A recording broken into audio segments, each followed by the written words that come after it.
memang selama ini yang aku buat masih kurang. Bukan soal kurang atau lebih atau gimana. Soalnya itu yang kamu lakukan itu sesuai nggak gitu. Jadi bukan jadi kayak egois, lu harus ngelakuin semua yang aku mau, bukan. Tapi tidak semua orang kan punya keberanian Yes, untuk keluar Bener. dari itu dan untuk Bener. meraih apa yang benar-benar dia inginkan. bener.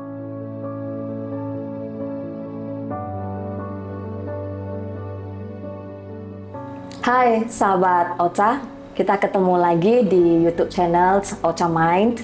Nah, di episode sebelumnya kita membahas tentang filling the gap in your soul. Di pembahasan sebelumnya kita membicarakan tentang rasa hampa ataupun void, kekosongan dalam jiwa yang dirasakan. Kita mendapatkan pertanyaan nih dari teman-teman. Dan pertanyaan ini kita akan diskusi secara interaktif dengan Tata. Oke, hai Tata, ketemu lagi.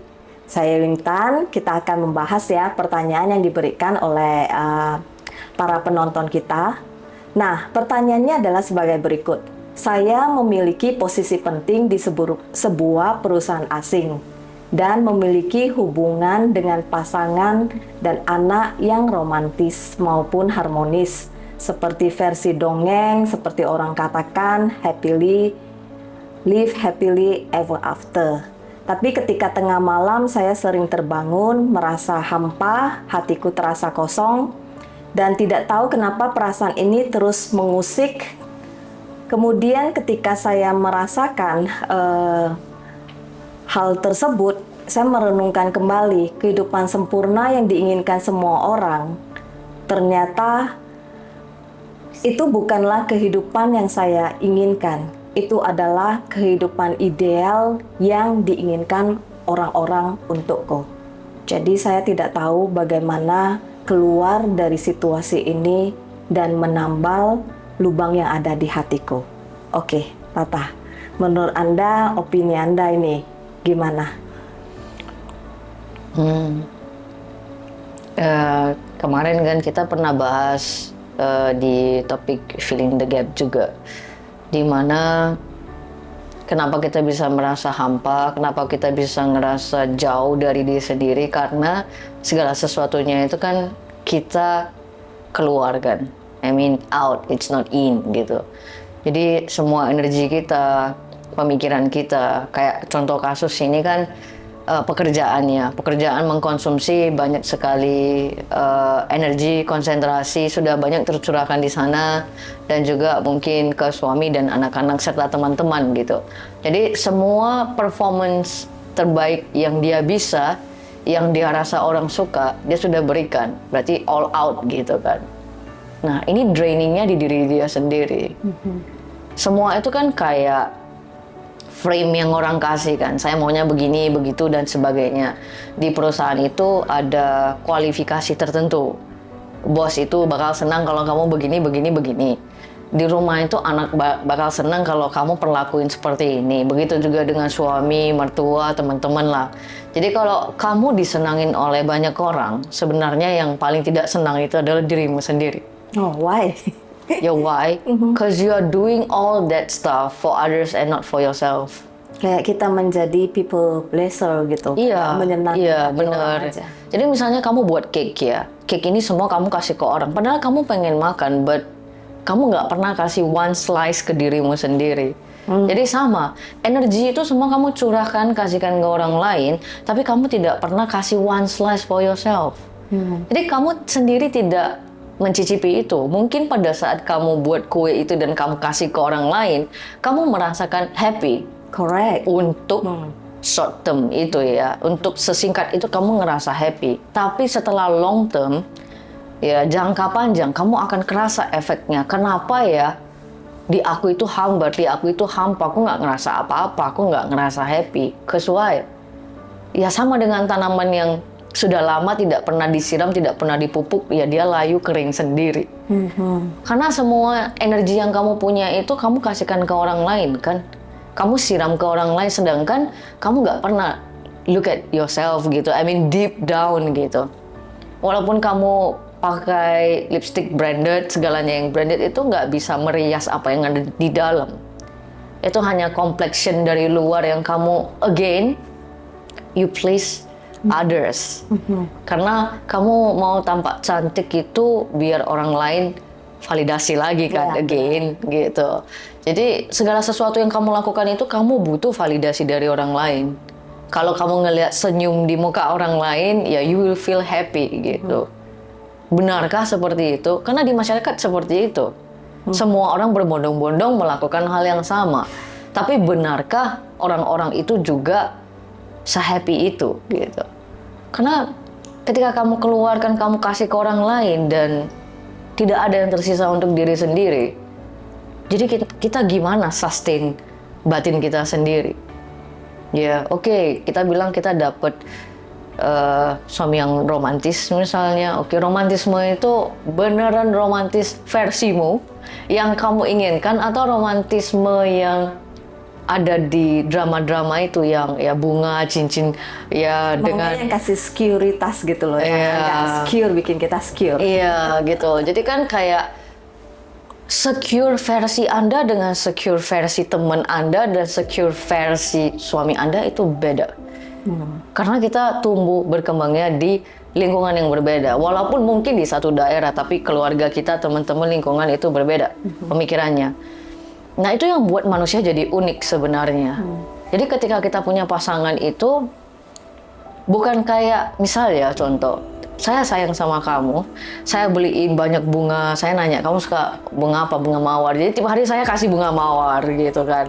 Dari yang sebiji jadi 99 biji, jadi 999 biji sampai jadi 10.000 biji misalnya, atau saya kasih dari berlian sekecil ini sampai yang segede ini gitu ya, yang dari berapa karat sampai 21 karat mungkin. Nah, benarkah hal-hal itu benar bisa buat kamu ngerasa secure, bisa buat kamu ngerasa happy? Mungkin dikala dikasih ya sekali, dua kali mungkin ya masih surprise lah gitu. Kalau itu udah berulang, masih surprise lagi nggak, atau udah kerasa dater gitu. Gitu. Jadi kayak sebenarnya itu harus dibicarakan. Banyak orang bisa berbicara tapi mereka tidak benar-benar mengerti atau berkomunikasi dengan benar. Benar. Saya bisa bicara, Anda bisa bicara. Tinggal keluarkan aja sound itu kan. Tapi Anda ngerti nggak apa yang saya mau dan seperti itukah yang Anda lakukan gitu. Nah terkadang kita ngerasa apa yang kita lakukan itu kita udah kasih yang the best. Kenapa orang lain masih mengeluh, masih ngerasa kita belum cukup? Karena apa yang kita berikan itu versinya kita. Orang lain belum tentu menginginkan itu. Karena kita pasti memiliki satu pandangan standar yang berbeda kan? Iya, benar. Misalnya kayak makan saja lah. Misalnya mungkin pasangannya suka makan gurami goreng di bagian, misalnya di bagian tengahnya gitu. Nah suaminya mungkin suka yang gurami panggang dan sukanya di bagian kepala. Jadi tiap kali kalau pergi makan gitu, suaminya nanya, kamu mau makan apa? Nggak, terserah kamu aja. Ya udah, dia langsung gurami panggang satu. Terus ketika datang, karena dia ngerasa aku suka makan bagian kepala, enak, dagingnya empuk. Jadi dia potong, dia kasih ke istrinya. Sedangkan istrinya benci makan kepala, dia suka makan yang tengah. Dan dia suka makannya gurami goreng, bukan gurami panggang. Kan gitu. Jadi oke, sekali dua kali itu masih terasa hangat kan? Karena kayak dia masih peduli loh. Begitu makanan datang, dia kasih langsung ke kamu. Kamu duluan yang dikasih. First serve. Lady first, ya kan? Itu menunjukkan Anda penting bagi dia dan dia sayang sama Anda. Ada yang salah nggak? Ada yang salah. Itu versi dia. Tapi Anda benar-benar suka itu nggak? Ini contoh kecil. Jadi rata-rata itu seperti itu. Mereka berbicara, tapi mereka tidak berkomunikasi dengan benar dan tidak mengerti dengan benar. Walaupun mungkin kadang dibicarakan, tapi pasangannya tidak ngerti. Lu ngomong apa sih? Memang selama ini yang aku buat masih kurang. Bukan soal kurang atau lebih atau gimana. Soalnya itu yang kamu lakukan itu sesuai nggak gitu. Jadi bukan jadi kayak egois, lu harus ngelakuin semua yang aku mau, bukan. Saling komunikasi kayak, lu sukanya gimana, gua sukanya gimana. Jadi kita cari titik tengahnya gitu. Ya. Cuman banyak kan ketika kita menjalanin hidup itu, ibaratnya katakan nih ada orang tua yang kadang kan kayak dia kan udah mendikte kan, kamu harus kuliah di mana, kamu sebaiknya bekerja di mana, ya kan, hidupmu udah diatur sebagai di mana, dan itu bukan terjadi, saya pikir di kisah ini juga dialamin banyak orang, di mana orang tua punya ekspektasi dan kita harus menjalani seperti yang diinginkan, versi dari yang menurut mereka itulah standar yang terbaik untuk kebahagiaanmu. Benar. Gitu. Iya, balik lagi, orang tua kita nggak salah kan? Benar. Karena mereka berpikir di zamannya mereka bahwasanya, oh kalau kamu study business management, kamu nantinya akan bisa berbisnis atau mungkin bisa peluang kerja di perusahaan besar lebih gede dengan gaji yang gede, berarti you will have a good life. Itu dalam pemikiran mereka. Jadi ketika parents kita maunya kita belajar business management dan kita keluarnya, mah saya kayaknya mau belajar biola aja deh, saya mau ke Jerman gitu, mau belajar biola. Are you insane? Gitu. Yes. Makan apa? Makan angin gitu kan, jadi gitu jadinya kan. Lu bisa nggak support diri lu dengan menggesekkan biola itu kemana-mana? Itu kan kayak, ya kalau di Indo itu sering terjadi dengan pengamen kan. Jadi, nah karena mungkin saya tidak tahu sekarang ya, mungkin sekarang sudah lebih maju. Pada saat itu mungkin seperti itu. Jadi kayak ekspektasi orang tua kita itu nggak salah karena mereka sebenarnya mau proteksi kita. Tapi makanya di sini nih paling penting gitu. Tidak pernah ada komunikasi antara orang tua dengan anaknya kayak gitu. Biasanya orang tua langsung menurunkan titah gitu. Ini ya, ini yang terbaik buat kamu. Kamu jalanin ini pasti benar, nggak akan salah lagi. Saya makan garam lebih banyak dari kamu. Karena kalau umpamanya kita bantah, kita kehilangan semua privilege yang kita dapatkan. Atau ancamannya begini, kamu mau kuliah musik boleh, kamu bayar sendiri. Di mana mereka tahu kita belum punya kemampuan itu, ya kan? Atau, ya mungkin ya sangat jarang ada orang tua yang benar-benar support gitu. Jadi support di sini ini bukan hanya secara finansial, tapi secara mental.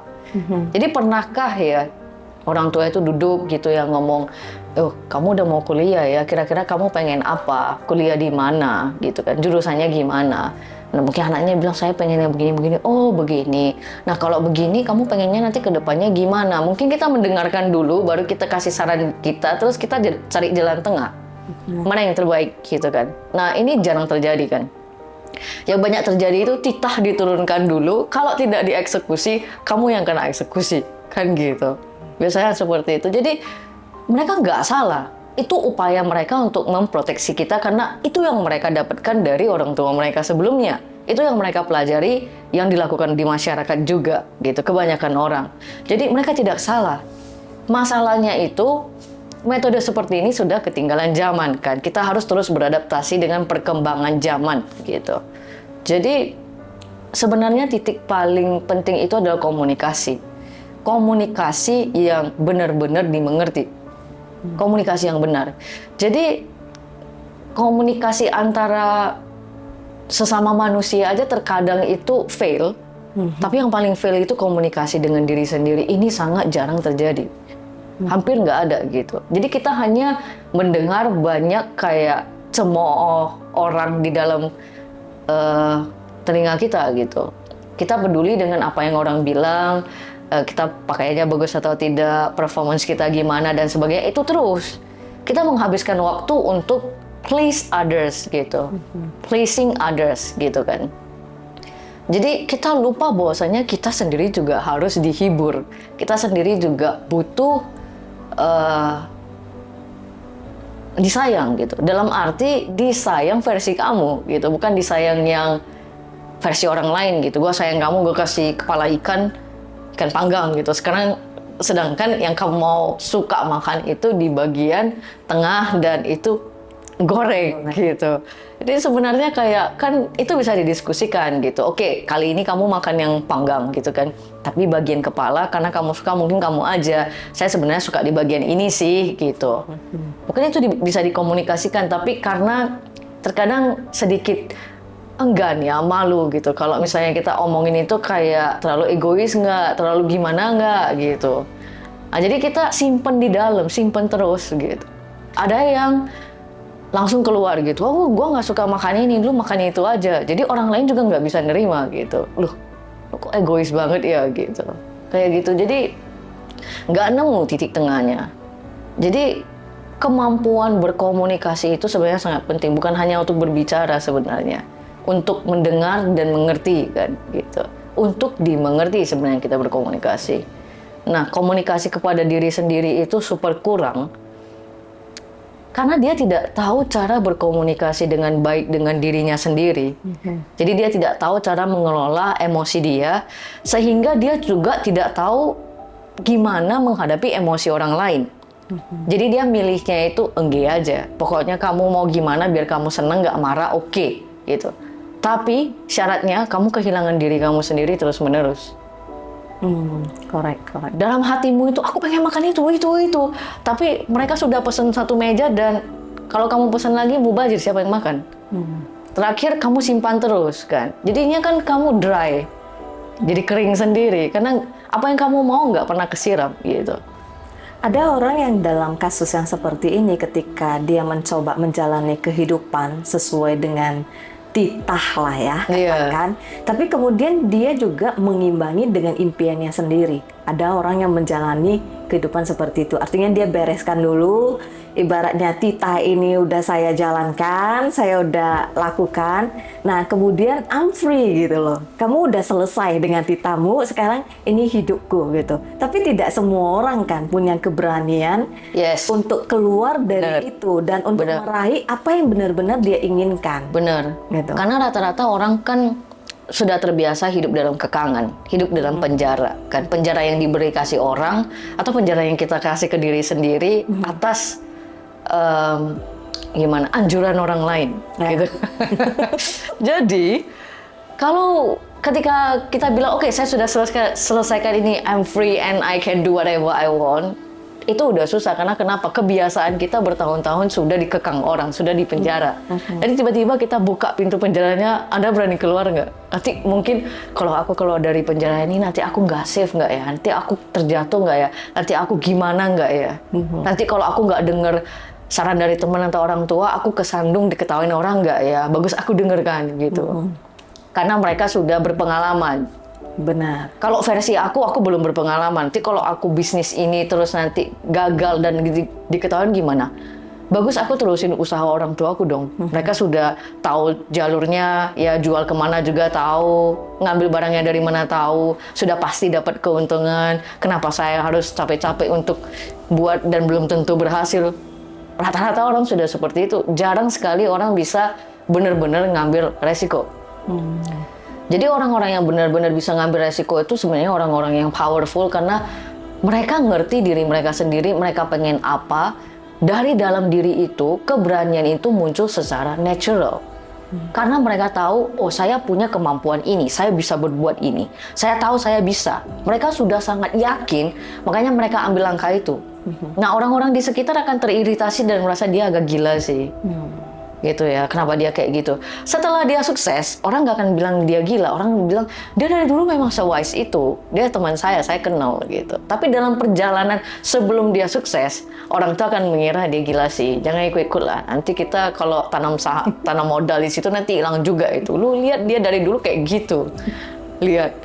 Banyak terjadi yang kayak gitu kan. Sebelum dia sukses, ya orang lain ya oke lah, kamu boleh lakukan itu, toh bukan duitku juga gitu. Tapi setelah dia sukses, itu temanku, udah beda gitu. Jadi hal yang paling penting itu sebenarnya bukan orang lain, bukan apa yang dipikirin orang lain, tapi apa sebenarnya yang kamu pikirin, that matters. Kamu berani nggak nyuarakan itu? Kamu berani nggak wujudkan apa yang kamu inginkan? Itu salah satu cara untuk menambal lubang di hatinya. Iya benar. Dia kenapa hatinya berlubang? Karena selalu apa yang dia pengen dia undur, dia utamakan dulu kepentingan yang orang lain pengen, gitu. Yang aku pengen nanti aku bisa realisasi, nantinya ini udah jadi habit. Setelah habit itu udah kokoh, lu mau utarakan isi hati lu, orang lain udah aneh, kamu kok tiba-tiba berubah gitu. Benar. Jadi dia pun kayak hesitate, simpan lagi sampai kapan? Capek sendiri kan, gitu. Ya lu dapat semua yang orang lain ngerasa itu luar biasa dan orang lain iri, orang lain pengen. Tapi kalau bener-bener orang itu di posisimu, mereka kan ngerti itu nggak enak, gitu. Ya makanya kita selalu lihat keluar kan, orang lain gimana, aku mau gimana. Tapi sebenarnya kamu pengen menjadi seperti orang lain, bukan menjadi apa yang kamu inginkan, yang sebenarnya kamu inginkan, dan bukan menjadi versi terbaik dari dirimu, tapi kamu menjadi versi jiplakan orang lain sebenarnya. Karena kamu mau menjiplakkan, kayak kemarin, kenapa ya susah banget kayak mau build kebiasaan baru? Karena ketika kamu mau buat kebiasaan untuk jadi sehat lah, langsing lah, terus toko yang kamu ambil itu kayak artis-artis Hollywood yang ya itu tubuhnya itu akumulasi ya, bukan yang dalam satu dua yang ideal menurut dia.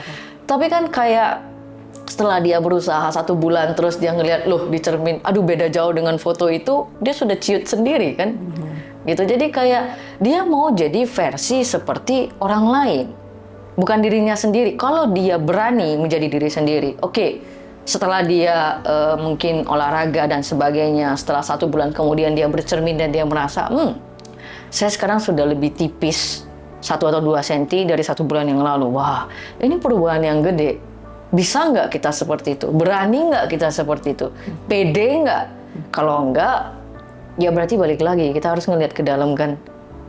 Berarti kita belum tahu apa yang benar-benar kita mau, strength kita di mana, weakness kita di mana, gimana kita bisa bawa strength ini untuk membuat kehidupan kita jadi luar biasa, menciptakan apa yang kita mau dari kekuatan ini. Dan ketika kita melihat weakness itu, gimana kita bisa mengolah weakness ini jadi strength jenis lain yang bisa menciptakan kehidupan lain yang kita inginkan lagi. Misalnya saya ingin kehidupan seperti ini dan seperti ini. Dari weakness kita bisa buat jadi strength dan bisa dapatkan ini. Dari strength kita itu kita bisa dapatkan yang lain lagi gitu. Nah ini tidak kita pikirkan karena kita nggak melihat ke dalam. Kita punya banyak harta karun di dalam. Kayak di dasar laut tuh banyak harta karun, tapi tidak pernah ada yang menyentuh itu. Dia tetap tidak tersorot cahaya, dia hitam aja di bawah itu. Padahal itu berharga banget semua yang ada di dalam. Tidak pernah dikorekkan, tidak pernah dipakai. Jadi salah ke orang lain nggak salah, salahnya di kita. Kita sendiri yang enggak berani melihat ke dalam diri kita, bersikap jujur kepada diri kita, benar-benar mau mengenal, ya, membawa diri kita, mendidik diri kita sampai kita bisa jadi sosok yang sukses versi kita. Gitu. Mereka maunya versi orang lain. Gitu. Karena itu yang contoh kan, yang kelihatan. Tapi sebenarnya kita lihat individu yang sukses itu. Mereka sukses itu karena mereka pede jadi diri sendiri. Makanya mereka bisa menciptakan hal-hal yang berbeda yang orang lain tidak bisa pikirkan. Bayangin. Cukup masuk akal seperti itu. Iya. Jadi kita kayak mau bisnis sukses gitu ya. Tapi kita mau lain dari yang lain. Tapi kita jiplak orang lain. Gimana bisa lain dari yang lain? Jadi dalam case ini kita harus berani jujur ya terhadap mimpi kita itu, ya, benar. Dan mengkomunikasikan, apakah itu dengan pasangan, dan apa aja sih yang apa hal yang ingin kita lakukan, yang kita senangin dan kita yakin itu bisa terwujud gitu. Benar, dari hal yang paling kecil, tapi paling penting itu komunikasi ke diri sendiri dulu. Ini paling penting. Kalau kita tahu caranya berkomunikasi yang benar dan baik dengan diri sendiri, kita bisa jujur dengan diri sendiri dan kita bisa didik diri sendiri. You are a great leader. Jadi ketika kita bertemu dengan orang lain, sangat gampang bagi kita untuk bisa mengerti dan berkomunikasi dengan benar dengan mereka. Because we know we have the skill. Karena kita coba dulu itu di diri kita. Jadi sebenarnya itu kuncinya sih. Kalau mau keluar dari kehampaan itu, you have to be really brave and also honest with yourself gitu. Berani nggak gitu ngelihat ke dalam gitu, berani kak jujur sama diri sendiri, iya aku punya kelemahan ini, tapi kalau aku olah ini jadi seperti ini akan jadi kekuatan yang bisa menciptakan bisnis ini misalnya. Bisa nggak? Berani nggak kita bayangin itu? Berani nggak gitu? Kalau nggak berani berarti kita masih belum cukup kenal diri kita gitu. Kalau kita misalnya kita kenal ya, di dalam diri kita itu ada siapa orang paling berpengaruh sekarang? Banyak sih. Elon Musk ya? Ya, Elon Musk. Kalau misalnya kita tahu ya, kita bisa ngelihat ke masa depan gitu, kita bisa jadi kayak versi Elon Musk, tapi yang di Indo mungkin. Ya, tapi versinya kita, kayak gitulah misalnya.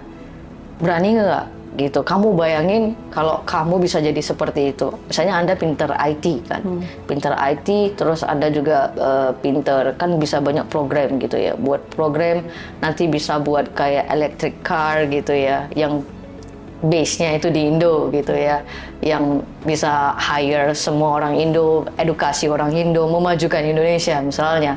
Berani nggak mikir kayak gitu? Itu terlalu muluk-muluk lah, itu orang lain lah yang buat. Aku nggak mau lah sejauh itu. Gitu. Jadi mereka maunya kayak yang gampang-gampang aja lah. Orang jual apa yang hits, itulah yang saya jual. Dapat untung udah selesai gitu. Kan gitu. Jadi kalau misalnya kita ngelihat ke diri kita, mungkin aja Anda benar-benar Elon Musk-nya Indonesia gitu. Versi Anda ya gitu. Tapi karena Anda tidak berani lihat dan tidak pernah lihat, itu pupus kan, itu hilang gitu. Semoga apa yang kami diskusikan ini bisa menambal hati para netizen yang mengalami hal serupa. Kenali diri Anda, berbicara, bukan hanya berbicara ya, banyak orang yang bisa berbicara, tapi berkomunikasi baik dengan diri Anda sendiri. Iya. Ocha Mind. Straighten your mind. Oke.